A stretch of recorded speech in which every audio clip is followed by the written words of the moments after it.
اگر آپ ہمارے چینل کو سبسکرائب نہیں کیے ہیں تو برائے مہربانی سبسکرائب کر لیں۔ ویڈیو پسند آنے کی صورت میں لائک کریں اور اپنی رائے کا اظہار کامنٹ باکس میں ضرور کریں۔ حضور نے فرمایا میں بتاؤں کہ سب سے بہتر خزانہ کیا ہے کہ المرأۃ الصالحہ کے گھر کے اندر صالح بیوی ہو، دین والی بیوی ہو، اور اس کے اندر 3 صفتیں ہونی چاہیے، یاد رکھیں۔ اگر میری بیٹیاں، میری بہنیں حضور کے اس فرمان کو بالکل مضبوطی سے پکڑ لیں تو ان کے گھر دنیا میں جنت بن جائے گی۔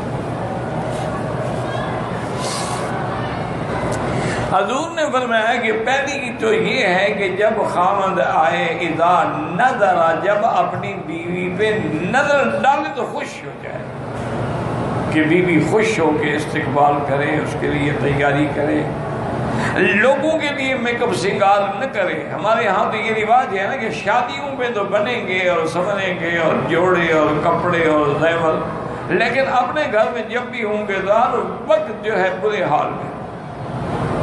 حالانکہ سب سے زیادہ حکم تو یہ ہے کہ آدمی اپنے خاوند کے لیے بنے سنورے۔ حتیٰ کہ ایک حدیث میں آتا ہے کہ جو عورت سنگار کر کے، غسل کر کے، خوشبو لگا کے گھر میں اپنے خاوند کا انتظار کرتی ہے، خاوند آتا ہے وہ خوش ہو جاتا ہے، فرمایا اس کو اس مجاہد کے برابر ثواب ملتا ہے جو دشمن کی سرحد پہ گھوڑا باندھ کے پہرا دے رہا۔ یعنی مجاہد، جیسے وہ مجاہد دشمن کو روک رہا ہے، یہ شیطان کو روک رہی ہے۔ تو سب سے پہلی خوبی تو عورت میں یہ ہو کہ اذا نظر سرت ہو، جب دیکھے تو خوش ہو جائے، وَإِذَا أَمَرَهَا أَطَاعَتْ ہو، جب خامد کوئی حکم کرے تو اس کی تعمیل۔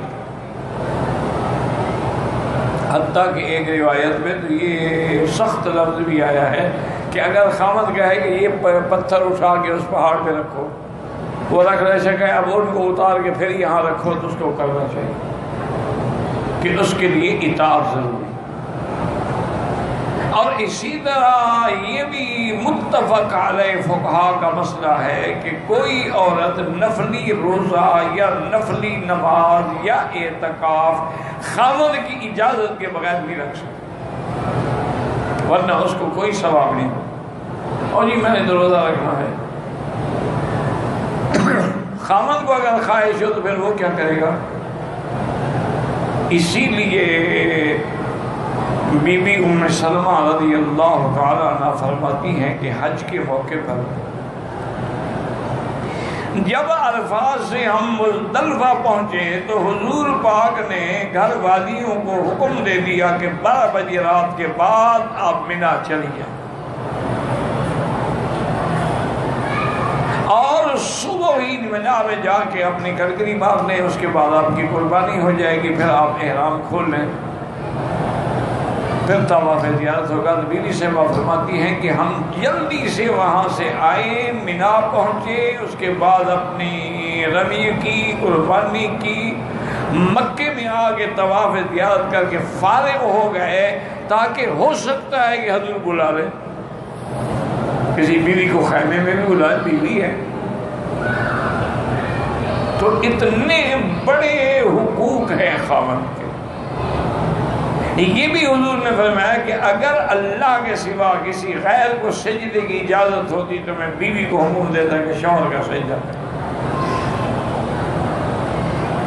اور یہ بھی حکم ہے کہ خاوند کی اجازت کے بغیر عورت اپنے گھر سے باہر نہیں جا سکتی، حتیٰ کہ فقہاء نے لکھا ہے اس کا کوئی بھائی، کوئی عزیز، کوئی باپ بھی فوت ہو جائے، جب تک اجازت نہ لے وہ گھر سے نہیں نکل سکتے۔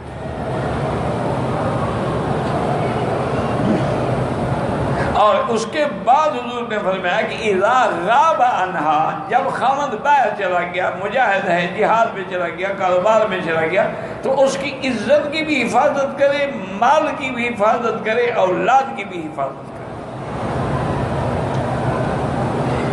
یہ نہیں ہے کہ مردوں پر حقوق نہیں، مردوں پر بھی حقوق ہیں، وَلَهُنَّ مِثْلُ الَّذِي عَلَيْهِنَّ بِالْمَعْرُوفِ، جیسے عورتوں پر حق ہے اسی طرح مردوں پر بھی حق ہے کہ اس کے نان نفقے کا، اس کے کھانے پینے کا، اس کے معاملات کا، ضروریات کا، اس کی خوشیوں کا ہر لحاظ سے خیال رکھے۔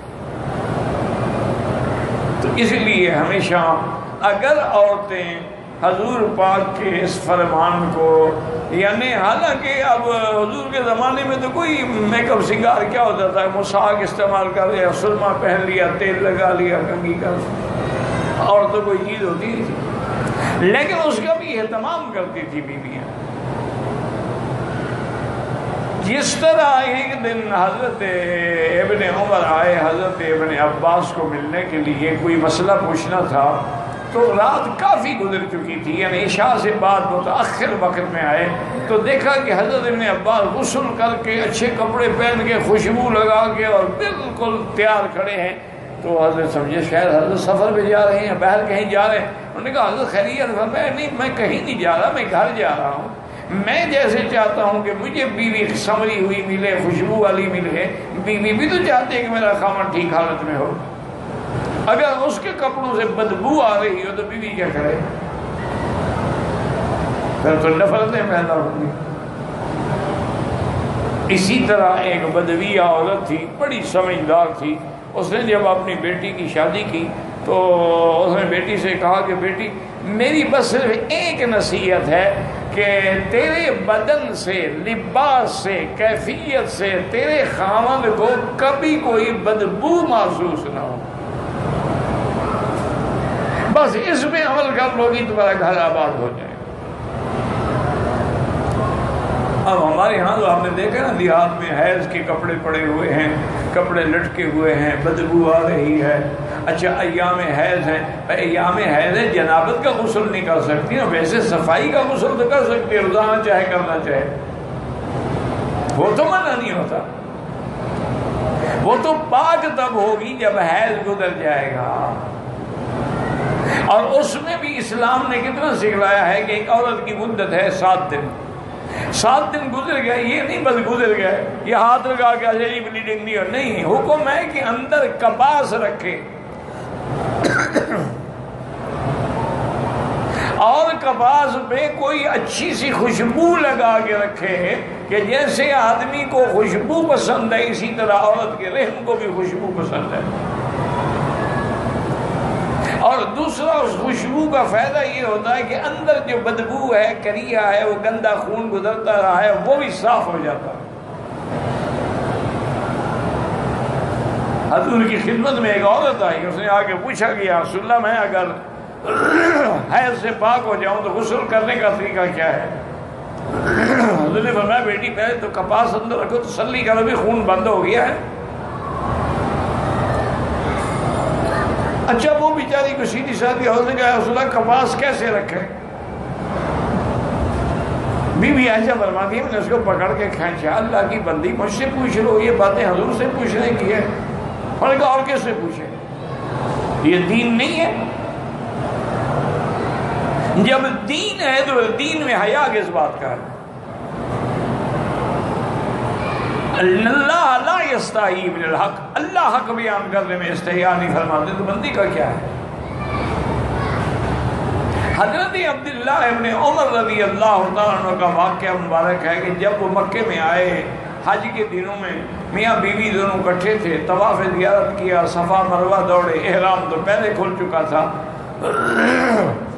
جب وہ واپس اپنے خیمے میں مینا میں پہنچے تو بیوی سے کہا کہ مجھے خواہش ہے، کہا اللہ کے بندے میرے تو بال نہیں کٹوائے۔ تو جب تک آدمی بال نہ کٹائے وہ تو احرام سے نکلتا نہیں، میں تیری خواہش کیسے پوری کروں؟ حضرت عبداللہ فرماتے ہیں میں نے کہا ادھر قریب ہوگی تو اس کے بال آخر میں میں نے دانتوں سے پکڑ کے کاٹ دی۔ میں نے کہا اب تو کٹ گئے؟ میں نے کہا ہاں تو کٹ گئے۔ وجہ کیا ہے کہ ان لوگوں کو حلال میں شرم نہیں تھا، ہمیں حرام میں شرم نہیں۔ اپنی بیوی ہمارے ساتھ حج میں ہو، ہم اس کو کہو مکے مدینے میں یہ کام تمہیں ہر وقت یہی خیال رہتا ہے؟ پاک مقام ہے، پاک جگہ پہ ہے، پاک جگہ ہے تو یہاں جتنے بچے پیدا ہوتے ہیں بغیر میاں بیوی کے ملنے سے پیدا ہوتے ہیں، آسمانوں سے گرتے ہیں، یہ کیا بات ہے؟ تو ان چیزوں میں جھوٹی رواج اور رسموں نے ہمیں اچھا، اور اگر حرام مل جائے نا تو نہ مولوی چھوڑے گا تو نہ قاضی چھوڑے گا، پھر نہیں سوچے گا کہ مکہ ہے، مدینہ ہے، حرم ہے، مفت کا مال ہے، مل گیا ہے، موقع ہے، فائدہ اٹھا لو۔ انا للہ۔ صحابہ میں یہ تھا، وہ حرام سے شرم کرتے تھے، وہ حرام سے بچتے تھے۔ حلال حلال ہے، جب اللہ نے حلال کر دیا تو اس میں بچنے کا کیا معنی ہے؟ تو اس لیے ہمیشہ یاد رکھیں کہ سونا چاندی، اب دیکھیں اللہ نے مرد پہ حرام کر دیا لیکن عورت کے لیے حلال ہے۔ اللہ نے ریشم کا کپڑا مرد کے لیے حرام کر دیا لیکن عورت کے لیے حلال ہے۔ عورت جتنے چاہے زیور بنا سکتے ہیں، شرط یہ ہے کہ وہ زکوٰۃ دے۔ اور امام احمد بن حنبل رحمۃ اللہ علیہ فرماتی ہیں کہ جو عورت زیور پہنتی ہے اس پہ زکوٰۃ نہیں ہے، جو رکھے ہوئے ہیں یا بیچنے کے لیے ہیں یا دکھ سکھ میں کام، ان پر زکوٰۃ۔ امام صاحب فرماتے ہیں کہ نہیں، چاہے پہنتی ہے، روز پہنے یا شادی پہ پہنے، اس کی زکوٰۃ دینی، کیونکہ اصل کنز تو قرآن نے کہا ہی سونے چاندی کو ہے۔ تو اس لیے ان چیزوں پر اگر ہم عمل کریں، اس دنیا کی سب سے بڑی نعمت کیا ہے؟ المرأۃ الصالحہ، کہ صالحہ بیوی۔ اور صالحہ کون ہوتی ہے؟ جس میں صلاح ہو، جس میں شر نہ ہو، جس میں فساد نہ ہو، جو بد دین نہ ہو، جو بد زبان نہ ہو، جو بد خلق نہ ہو، دین کی پابند ہو، نماز روزے کی پابند ہو، حلال حرام کا خیال رکھنے والی ہو، وہ مرأۃ صالحہ ہوتی ہے۔